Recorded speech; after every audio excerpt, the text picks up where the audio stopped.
Bonjour esprit curieux et bienvenue dans ce voyage intellectuel. Aujourd'hui, nous allons nous pencher sur l'un des penseurs les plus influents, complexes et sans aucun doute controversés de l'histoire moderne. Un homme dont le nom résonne avec une puissance quasi sismique, capable de diviser les opinions et de définir des époques. Nous parlons bien sûr de Karl Heinrich Marx. Pour certains, il est l'architecte intellectuel des tyrannies du XXe siècle. Pour d'autres, il est le prophète qui a diagnostiqué avec une précision chirurgicale les maux inhérents à notre système économique mondial. Mais au-delà du mythe, de la propagande, de l'isme qui porte son nom, qui était vraiment cet homme?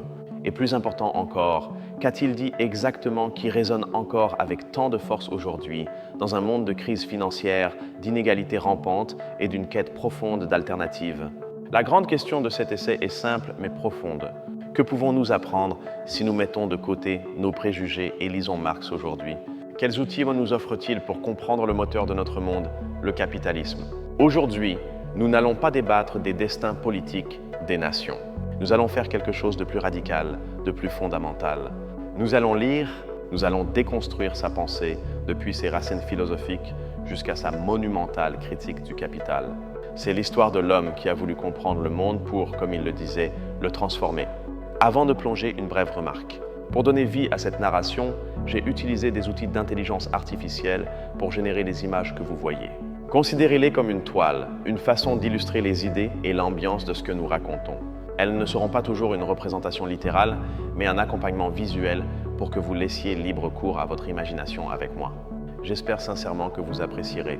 Pour comprendre le Marx mature, le critique du capital, il faut d'abord connaître le jeune Marx. Né en 1818 à Trèves, en Prusse, au sein d'une famille de classe moyenne, sa vie précoce fut marquée par l'étude du droit, de l'histoire et surtout de la philosophie.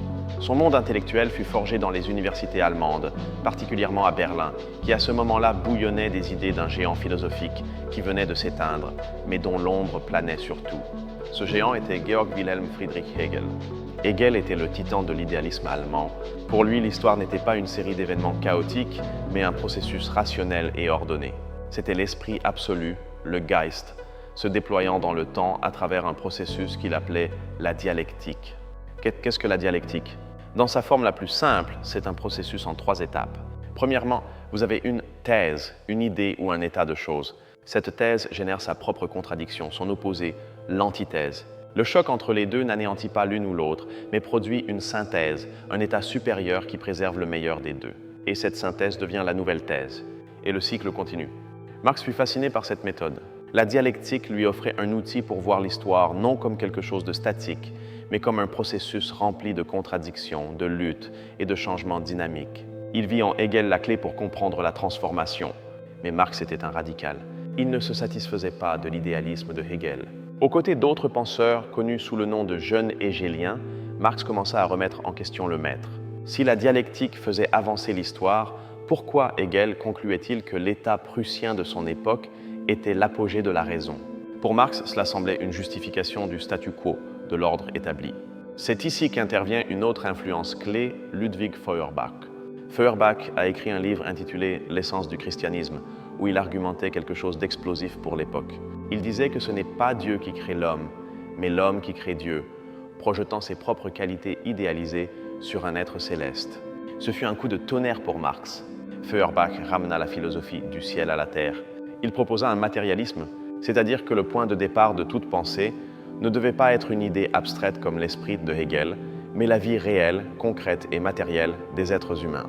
Marx vit l'opportunité de faire une synthèse géniale. Il prit la dialectique de Hegel, la méthode pour comprendre le changement, et il prit le matérialisme de Feuerbach, l'approche centrée sur la vie réelle, et il les fusionna.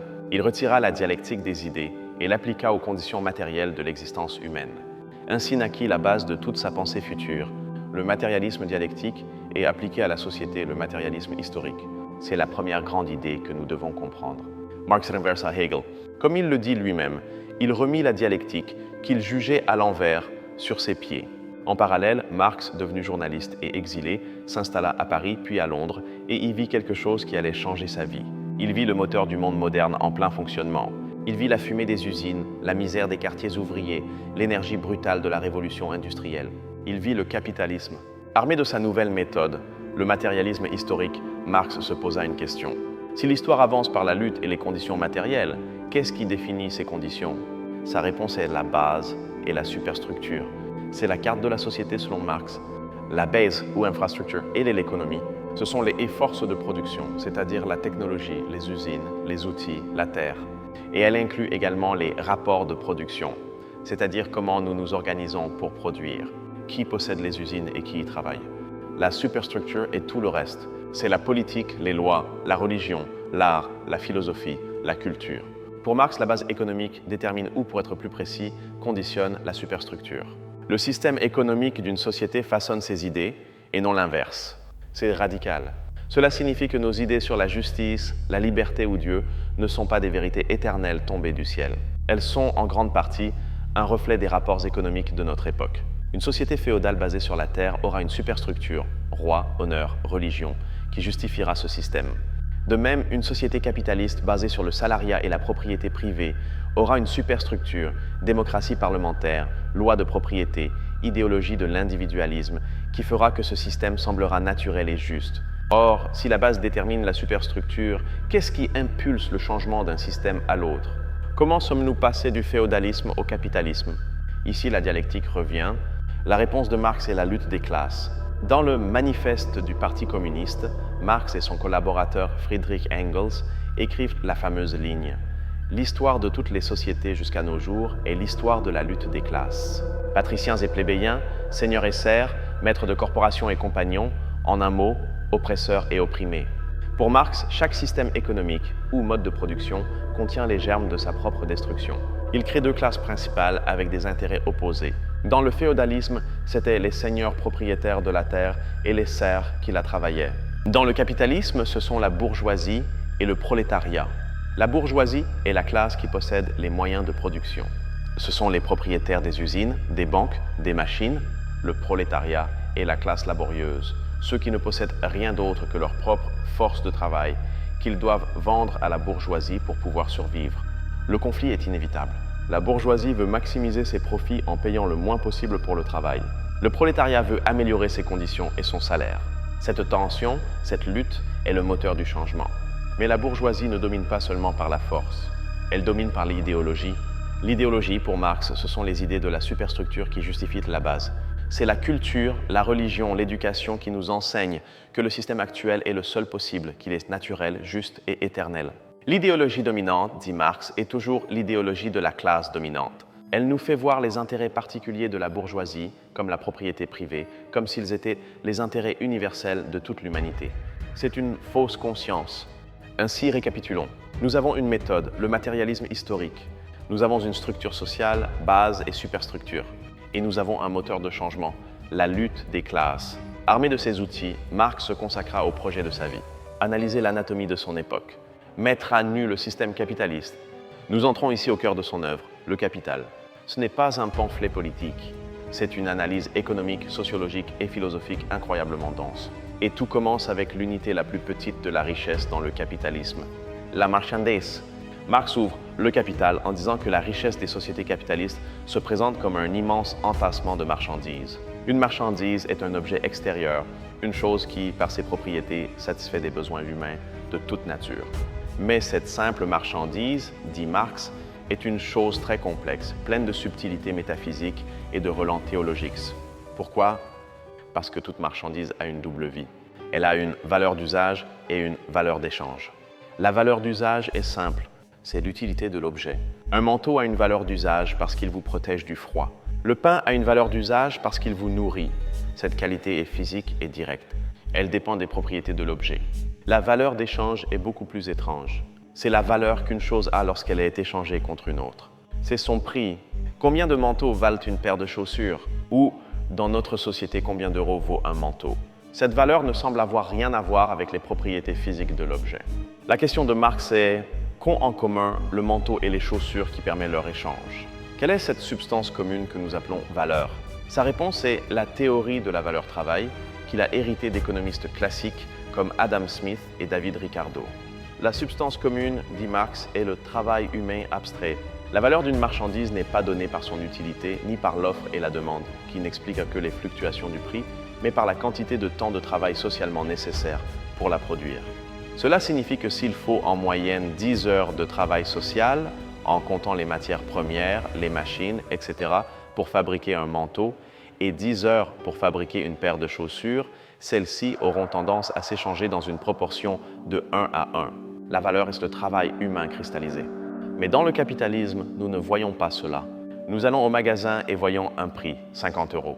Le travail humain disparaît derrière l'étiquette du prix. Les rapports sociaux entre les personnes, le travailleur et le capitaliste, nous sont présentés comme des rapports entre choses, argent et marchandises.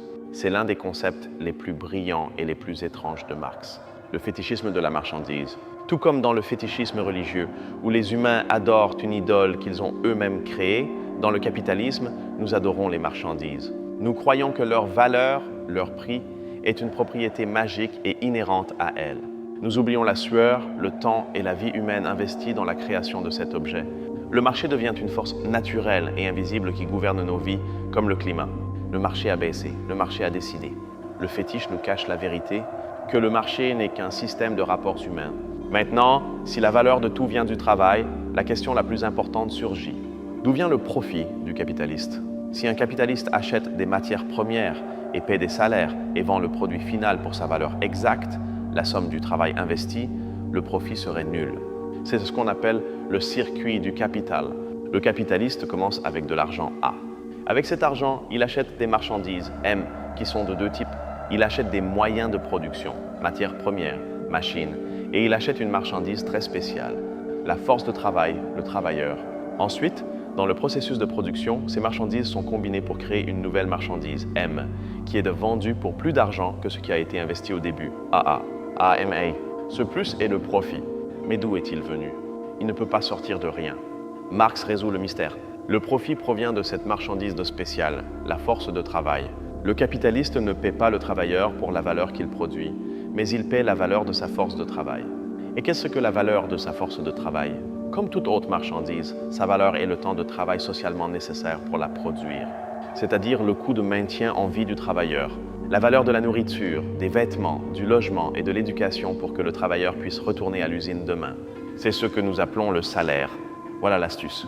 Le capitaliste achète la force de travail pour sa valeur, le salaire de subsistance. Mais cette force de travail, une fois mise au travail, peut créer plus de valeur qu'elle n'en coûte elle-même. Cette valeur supplémentaire non rémunérée, Marx l'appelle la plus-value. Imaginez une journée de travail de 8 heures. Pendant les 4 premières heures, le travailleur produit la valeur équivalente à son salaire, son coût de subsistance. Marx appelle cela le temps de travail nécessaire.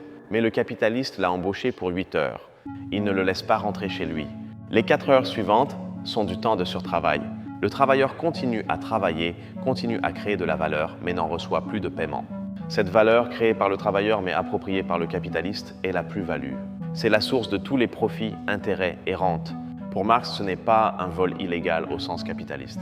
C'est un échange juste selon les règles du marché. Le capitaliste a payé un juste prix pour la marchandise force de travail. Le problème est que cette marchandise a l'habileté magique de créer plus de valeur qu'elle ne vaut elle-même. L'exploitation est au cœur même de la production. Le système capitaliste, donc, repose sur une impulsion implacable à maximiser la plus-value. Et il y a deux manières de le faire. La plus-value absolue est simple. Allonger la journée de travail. Si vous obligez le travailleur à travailler 10 heures au lieu de 8, vous obtenez 2 heures de plus de plus-value. Mais cela a des limites. Les travailleurs protestent, l'État intervient et on ne peut pas travailler 24 heures. Alors, le capitalisme recourt à la plus-value relative. C'est plus subtil, c'est rendre le travailleur plus productif, produire plus dans le même temps. Comment y parvient-on? Par la technologie, les machines, la division du travail, comme la chaîne de montage et l'intensification de la journée. La technologie n'est pas introduite pour faciliter la vie du travailleur. Elle est introduite pour réduire le temps de travail nécessaire et augmenter le temps de surtravail. Mais ce système, qui est incroyablement productif, a un coût humain profond. Et Marx le saisit avec un autre de ses concepts les plus célèbres, tiré de ses manuscrits de jeunesse, l'aliénation ou l'étrangement. Dans le capitalisme, le travailleur est aliéné ou séparé de 4 manières. Premièrement, il est aliéné du produit de son travail. L'artisan précapitaliste fabriquait une chaussure et c'était sa chaussure. L'ouvrier d'usine fabrique 1000 semelles par jour, mais le produit final ne lui appartient pas. C'est une marchandise qui lui est étrangère. Deuxièmement, le travailleur est aliéné du processus de travail. Le travail n'est pas une expression créative de ses compétences. C'est une tâche répétitive, monotone, qu'il ne contrôle pas. Le rythme est imposé par la machine. Le travail n'est pas une satisfaction en soi, c'est seulement un moyen pour une fin. Un moyen de gagner un salaire et de pouvoir vivre en dehors du travail. Troisièmement et plus profondément, le travailleur est aliéné de sa propre essence humaine, son Gattungswesen ou être générique.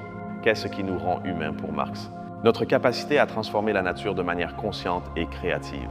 Mais sous le capitalisme, cette essence est réduite au travail animal, à la simple survie. Et quatrièmement, le travailleur est aliéné des autres êtres humains. Le système nous pousse à nous faire concurrence. Le travailleur rivalise avec un autre travailleur pour un poste. Le capitaliste rivalise avec un autre capitaliste pour le marché. Nos relations deviennent instrumentales. Nous nous voyons comme des moyens pour une fin, non comme des fins en soi. Ainsi, le capitalisme est, pour Marx, un système profondément contradictoire. Il a libéré des forces productives immenses, capables d'en finir avec la rareté pour toujours. Il a créé plus de merveilles que les pyramides d'Égypte. Mais en même temps, il dégrade l'humain, génère la misère à côté de la richesse et est sujet à des crises dévastatrices. Marx a également identifié des contradictions internes, comme la loi de la baisse tendancielle du taux de profit. À mesure que les capitalistes investissent plus dans les machines, capital constant, que dans le travail, capital variable, la seule source de plus-value, le taux de profit général du système tend à baisser, conduisant à des crises périodiques. Bien, nous avons vu la critique. Mais Marx n'était pas seulement un philosophe de cabinet, c'était un révolutionnaire. Si le capitalisme est truffé de contradictions et est intrinsèquement exploiteur, que faire? Ici, nous entrons dans sa vision politique. Si la lutte des classes est le moteur de l'histoire, qui sera l'agent du changement à l'ère capitaliste? Pour Marx, la réponse est claire. Le prolétariat, la classe ouvrière moderne. Pourquoi eux? Parce que le capitalisme, en créant l'usine, a involontairement créé son propre fossoyeur. À la différence des paysans qui sont dispersés, le prolétariat est concentré dans les villes. Il est organisé par la discipline même de l'usine. Et le plus important, il n'a rien à perdre que ses chaînes. Il ne possède pas de propriété, donc son intérêt n'est pas de réformer le système de propriété, mais de l'abolir. Marx croyait qu'à mesure que le capitalisme se développerait, la concurrence mènerait à la faillite les petits bourgeois et la majorité de la société se prolétariserait.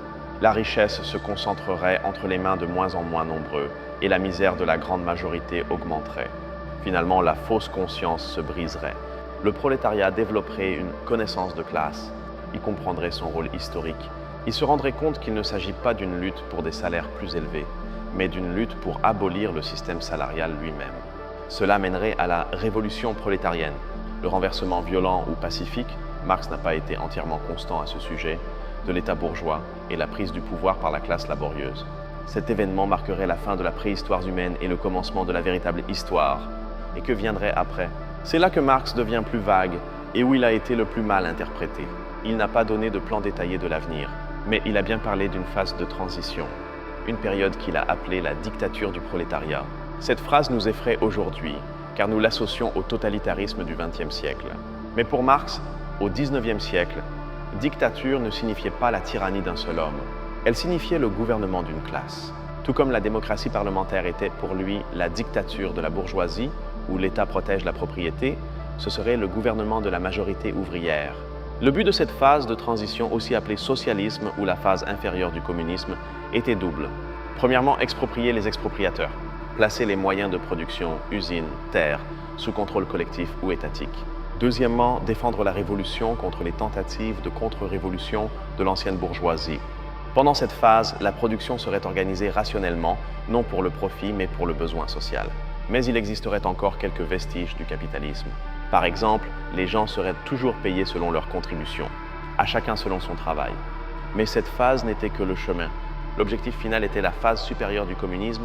À mesure que la productivité augmenterait massivement sous un plan rationnel et que la vieille mentalité bourgeoise disparaîtrait, l'État, cet outil d'oppression de classe, s'éteindrait. Il cesserait d'être nécessaire. Dans cette société communiste finale, la société sans classe, sans État et finalement sans argent, l'aliénation serait dépassée. La propriété privée des moyens de production serait un souvenir. La division entre travail manuel et intellectuel disparaîtrait. Le travail cesserait d'être un fardeau pour devenir la première nécessité vitale. C'est ici que Marx écrit sa fameuse maxime dans la critique du programme de Gotha. De chacun selon ses capacités, à chacun selon ses besoins. La production serait si abondante que les gens prendraient simplement ce dont ils auraient besoin et contribueraient à la société avec le travail qu'ils aimeraient. Pour Marx, ce n'était pas un rêve utopique. C'était la prochaine étape logique dans le développement matériel de l'histoire. Le capitalisme avait créé les moyens, la technologie, la productivité. Il ne manquait plus qu'à l'humanité de prendre le contrôle conscient de son propre destin économique. Telle est la vision de Marx, une déconstruction scientifique du capitalisme et une vision révolutionnaire d'un avenir post-capitaliste. Mais que s'est-il passé ensuite?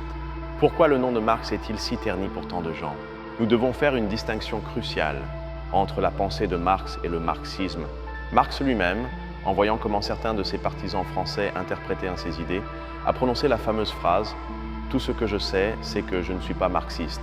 Après sa mort, ses idées furent adaptées, transformées et souvent dogmatisées par différents mouvements politiques.